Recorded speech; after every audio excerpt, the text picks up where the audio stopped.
여러분, 오늘 본문 2절은 우리가 만일 말에 실수가 없으면 곧 온전한 사람, 온전한 신앙이다 라고 말씀하시면서 성도의 신앙 중 최고의 신앙은 입술을 지키는 신앙, 다른 말로 하면 입술에 파수꾼을 세우는 신앙이 성도의 신앙 중에 최고의 신앙이다 라고 말하고 있습니다.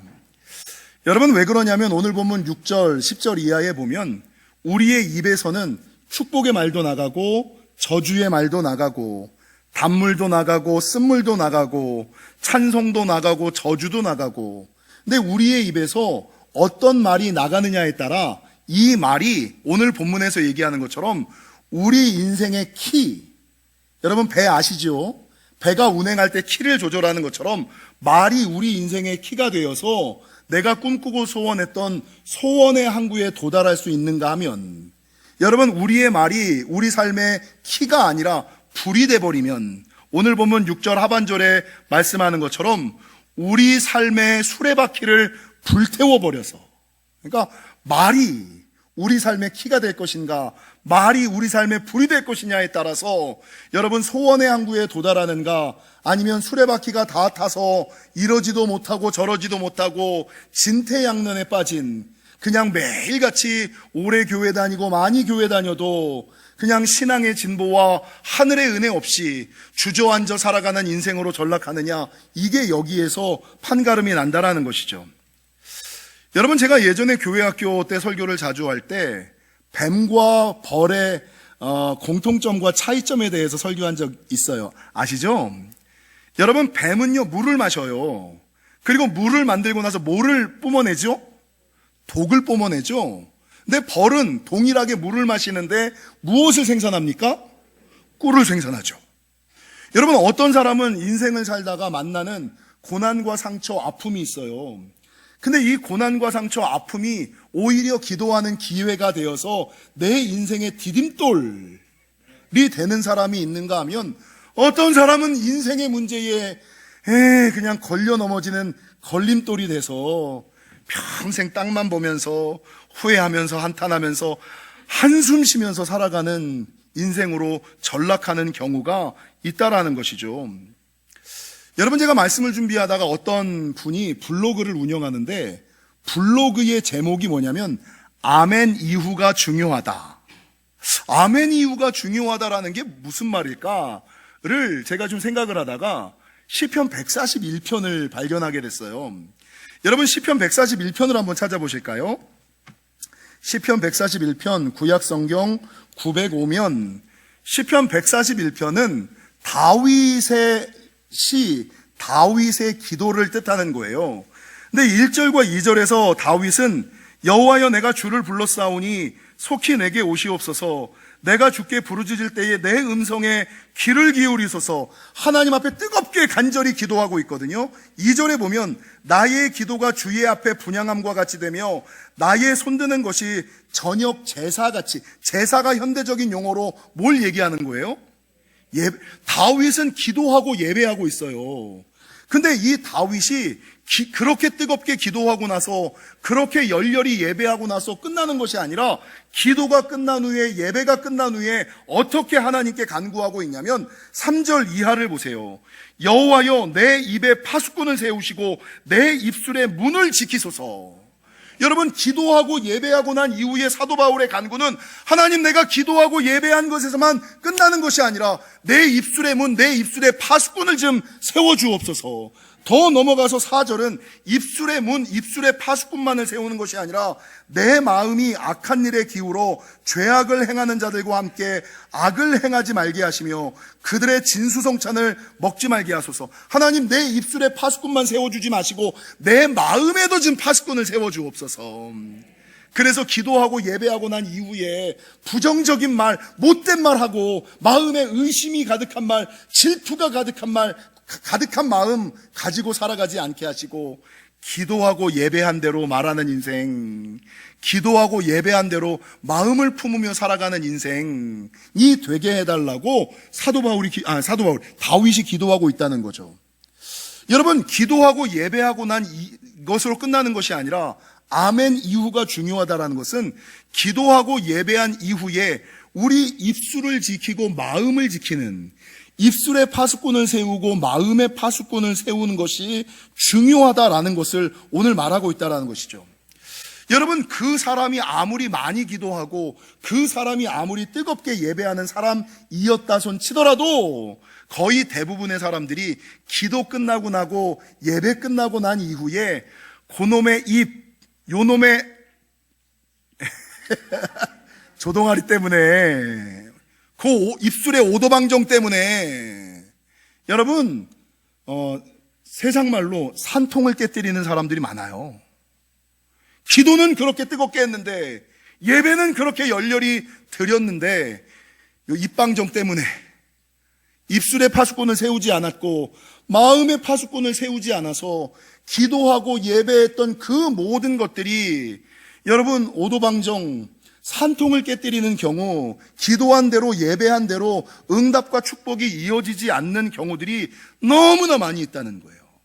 그래서 예전에 우리가 어떤 말들을 많이 했냐면, 생각이 말을 낳고 말이 행동을 낳고 행동이 습관을 낳고 습관이 성격을 낳고 성격이 운명을 낳는다, 이런 말 많이 들어봤잖아요. 근데 여기에서 뭐가 제일 중요할까? 이 말을 일반적인 사람들은 생각의 중요함을 이야기할 때 강조하는데, 여러분 여기에서 중요한 것은 말이에요. 말. 내가 얼마나 좋은, 얼마나 귀한 생각을 품었는지도 중요하지만 그 사람의 말이 그 사람을 보여주는 것이거든요. 왜 말이 중요할까?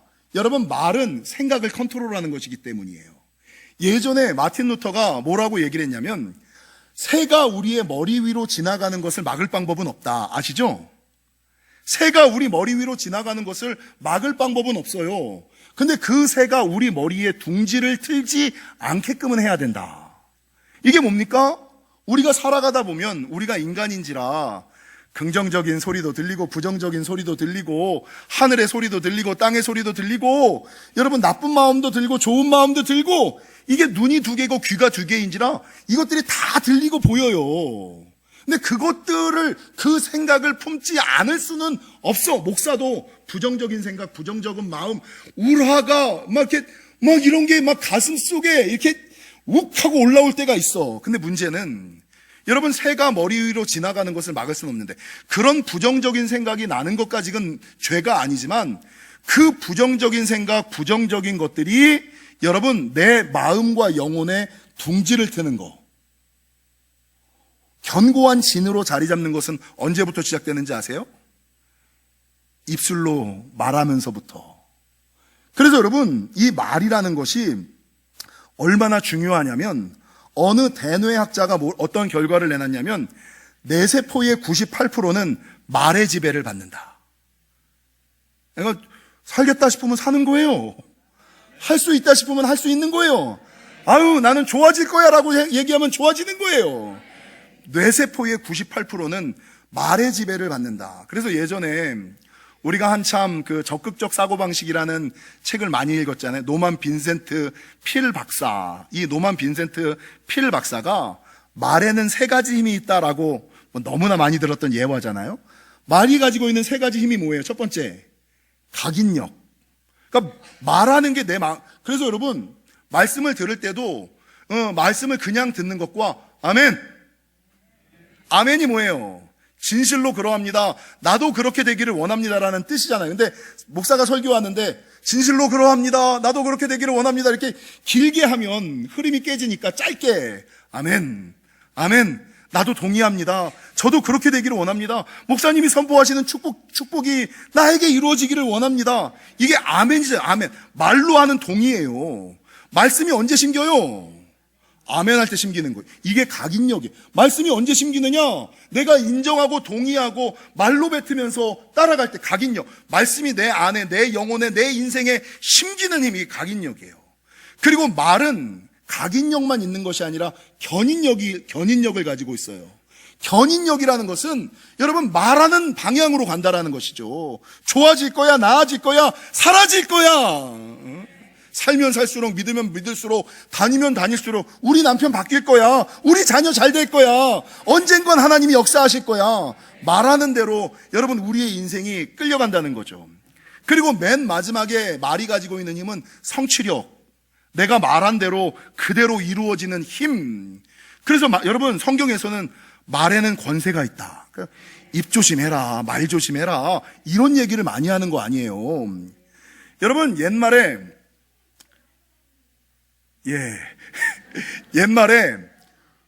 곰은 쓸개 때문에 죽고 사람은 새치 혀 때문에 망한다. 이게 참 재밌는 말이죠. 곰은 쓸개 때문에 죽고 사람은 새치 혀 때문에 망한다라는 말이 있어요. 여러분, 말 한마디로 천냥빚을 갚기도 해요. 근데 반면에 말 한마디 때문에 한 사람의 일생에 비수가 꽂혀서 사람의 마음과 영혼을 아프게 하는 그 사람의 말이 일평생 견고한 진이 돼요. 제가 사실은 오은영 박사가 얘기했던 부모가 자녀에게 하지 말아야지 되는 말 3마디가 있더라고요. 내가 너 같은 걸 왜 낳아서, 야 나가, 뭐 이런 말이죠. 이런 말은 농담으로 그래. 근데 그 어렸을 때 무의식적으로 들었던 그 말 한마디가 여러분 일생의 부모와의 관계를 어그러뜨리고 어디 가서도 사랑받고 인정받지 못하고 늘 불안하고 어둡게 살아가는 인생으로 바꾸는 거, 이게 말 한마디. 그래서 여러분, 말 한마디가 천냥빚을 갚기도 하지만 말 한마디가 인간의 영혼과 마음에 상처를 줘서 비수가 꽂힌 채로 평생 아프게 살아가는 인생으로 여러분 전락하고 있다는 것입니다. 제가 이번 주에 좀 회개하는 게 있어요. 제가 이번 주에 이제 말씀 기도도 신방을 하고 좀 바쁘게 막 살다 보니까 소그룹을 하고 사람을 만났는데, 여러분, 그 목사는 참 문제가 많아요. 아픔이 많아요. 그러니까 너무 바쁘게 살고, 너무 각박하게 살고, 너무 빠르게 살고, 그리고 성도들이 목사에게 좋은 말만 하는 것이 아니라 여러분, 부정적인 이야기, 목사와 의사는 부정적인 이야기를 더 많이 듣거든요. 좋은 얘기는 전화해서 알리지 않지만 힘든 얘기는 꼭 전화해서 알리거든요.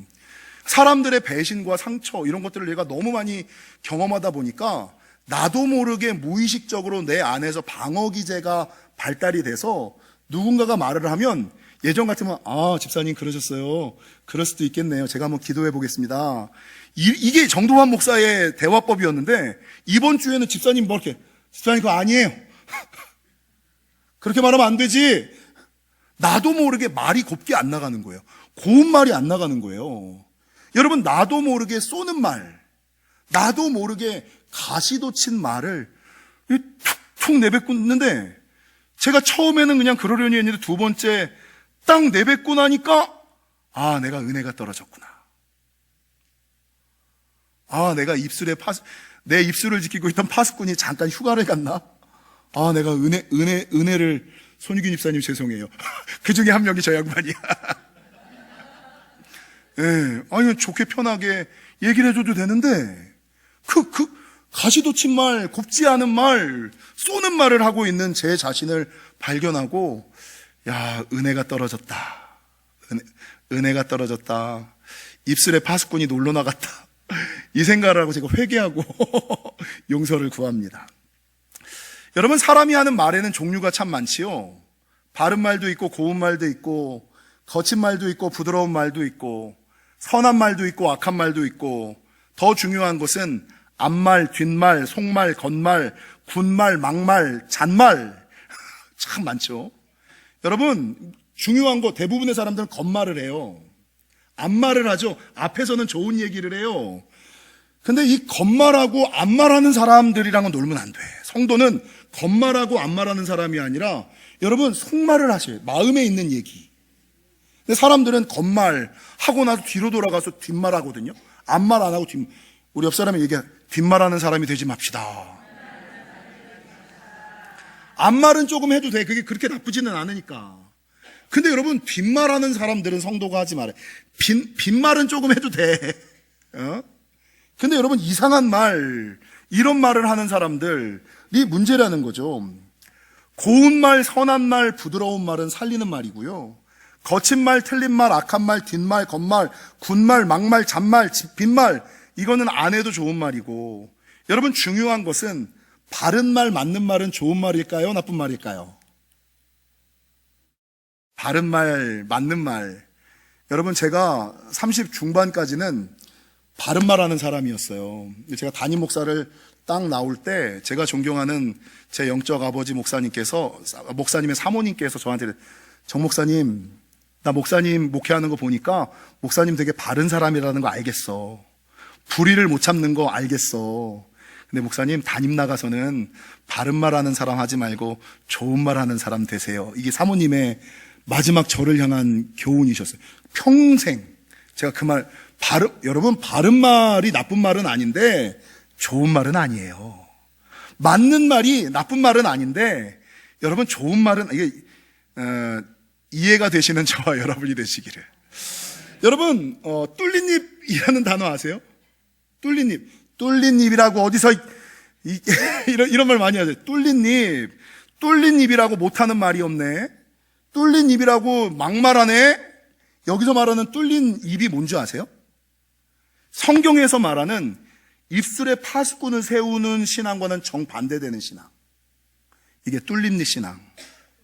여러분 세상에 말 못하는 사람이, 여러분 목사가 말하는 사람이잖아요.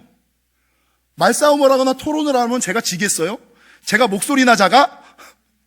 말싸움하고 토론을 하라 그러면 여러분 전 절대 지지 않아요. 근데 여러분 말이라고 다 말입니까?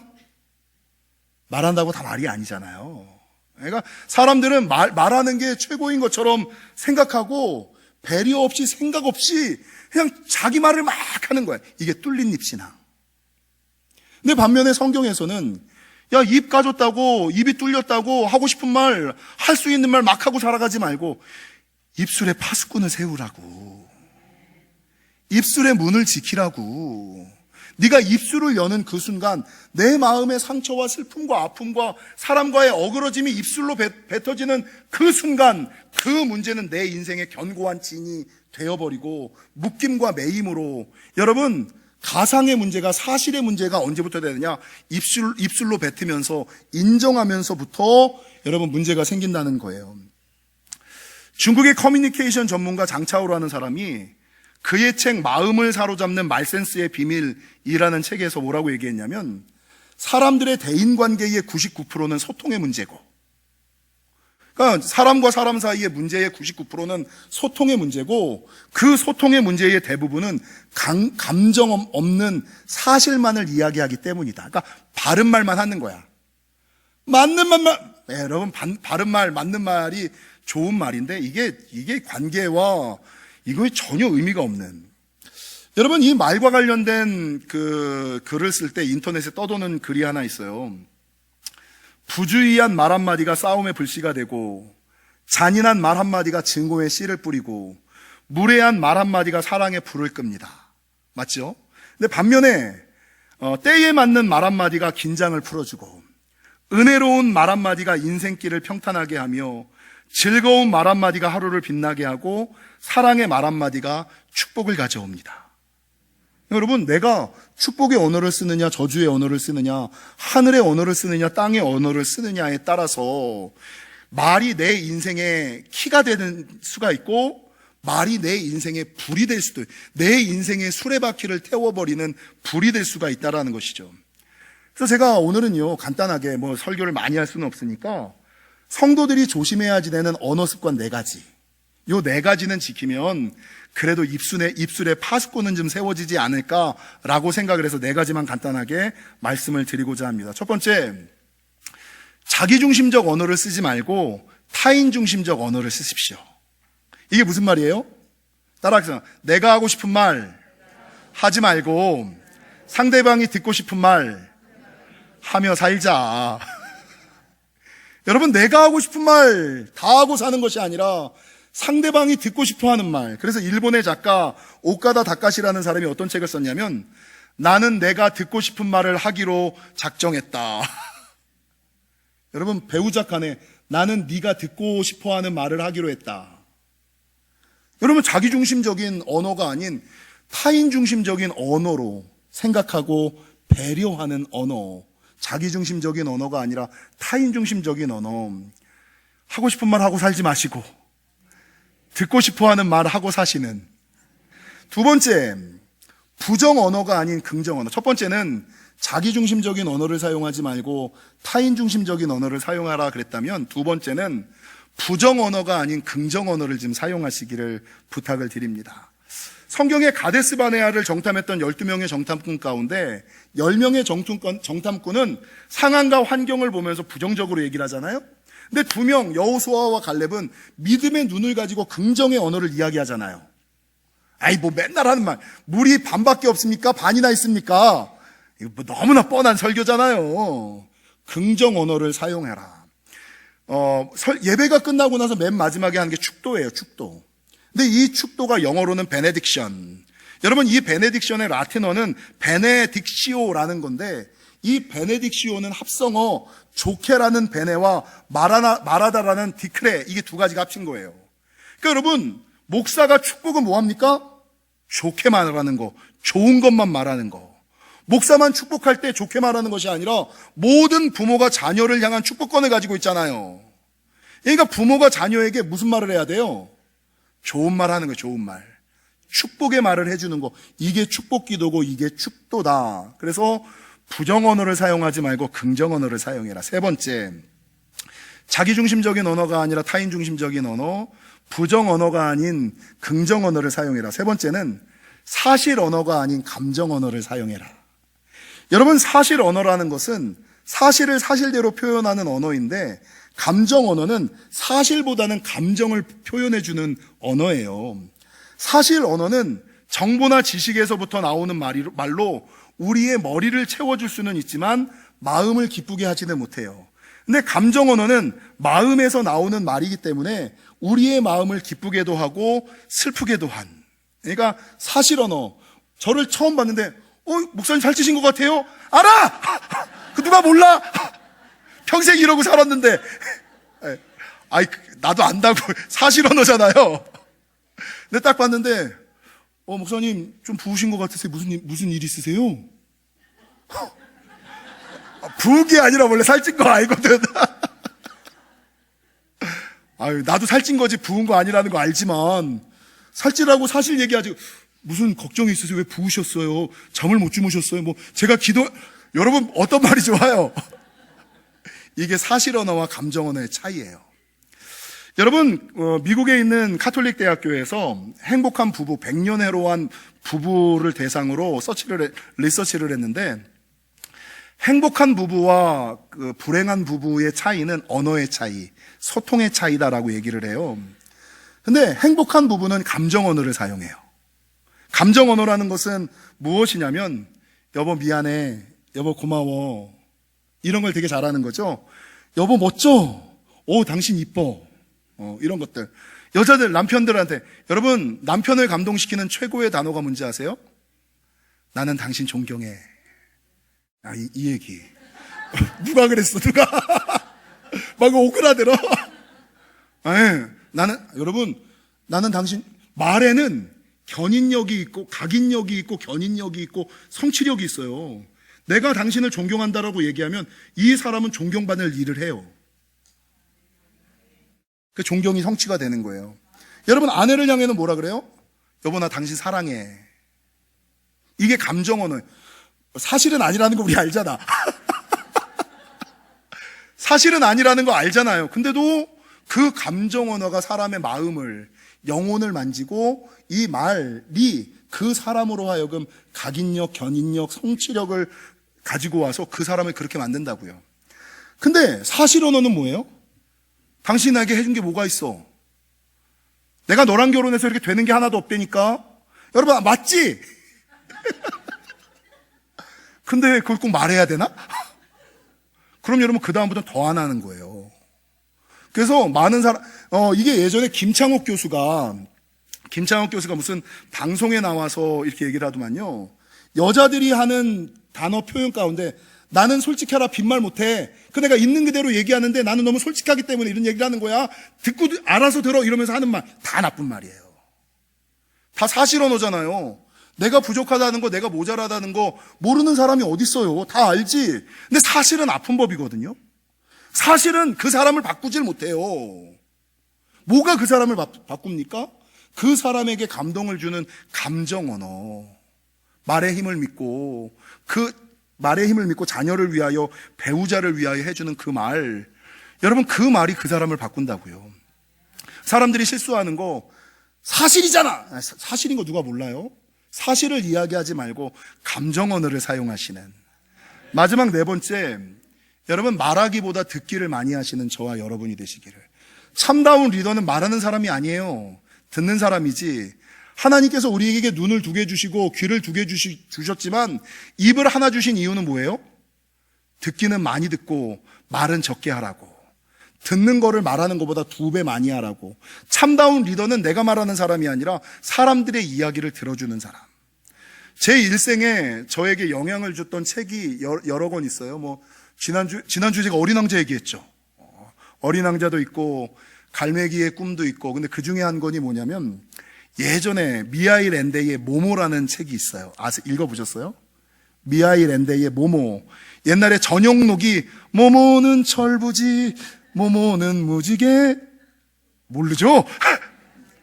이게 모모라는 책에서 나왔던 그런 거예요. 근데 이 모모라는 소설을 읽으면서 여러분 사람을 어떻게 대해야 하는지, 말하는 것보다 듣는 것이 얼마나 소중한지, 중요한지를 저는 중학교 때인가 고등학교 때 발견했던 것 같아요.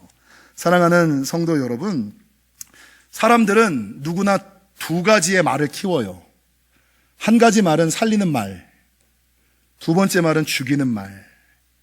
여러분, 한 사람은 긍정의 언어, 한 사람은 부정의 언어, 한 사람은 사실 언어, 한 사람은 감정 언어, 한 사람은 뭐 이런 것들을, 자기중심적인 언어, 한 사람은 타인중심적인 언어, 2가지 말을 키우고 살아가요.